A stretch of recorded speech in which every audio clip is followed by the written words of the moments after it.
Mix operatsiya kardiologiyada bir vaqtda bir necha yurak muammolarini bartaraf qiladigan, minimal invaziv yoki an'anaviy usullarni aralashtirgan zamonaviy operatsiya usuli.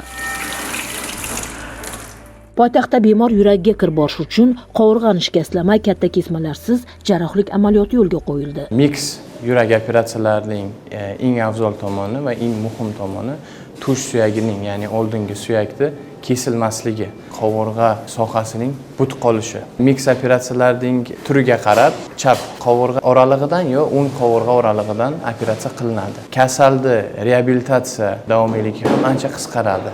Yil boshidan bu turdagi operatsiyalar 20 nafar bemorda muvaffaqiyatli o'tdi. Yilni boshidan mix operatsiyalarni tatbiq etgan bo'lsak, kasallarimizning statsionar davolash kuni bir haftaga ham yetmaydi. Ya'ni operatsiyadan kasal ertasi kuni bo'limga tushadi, bo'limda 3-4 kun davolanib, uyga javob beramiz.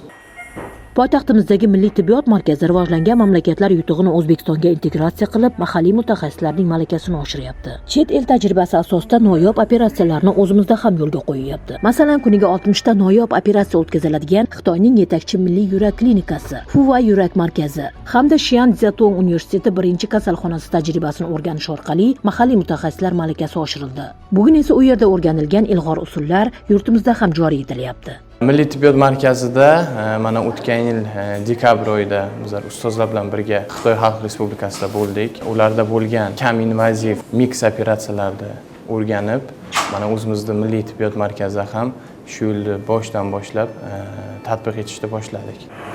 Jarrohlikning bunday usuli tibbiyot sohasidagi ilg'or yutuq, qolaversa, xalq salomatligini ta'minlashdagi eng kerakli qadamdir. Ali Akbar Anvarov hali 30 yoshga ham kirmagan tajribali shifokor. Bugun ular qo'lida qancha bemorlar qayta hayotga qaytmoqda. Shunaqa darajada yuqori texnologiyada qilinadiki, hattoki yurak operatsiyalariga robot texnologiyasi tatbiq etishgan. Hozir bizlar shu operatsiyalarni ko'rib keldik, o'zimizda boshladik va kelajakda bizda ham robot texnologiyali, ya'ni sun'iy intellektni, robot texnologiya qo'llab operatsiya qilish rejalarimiz bor.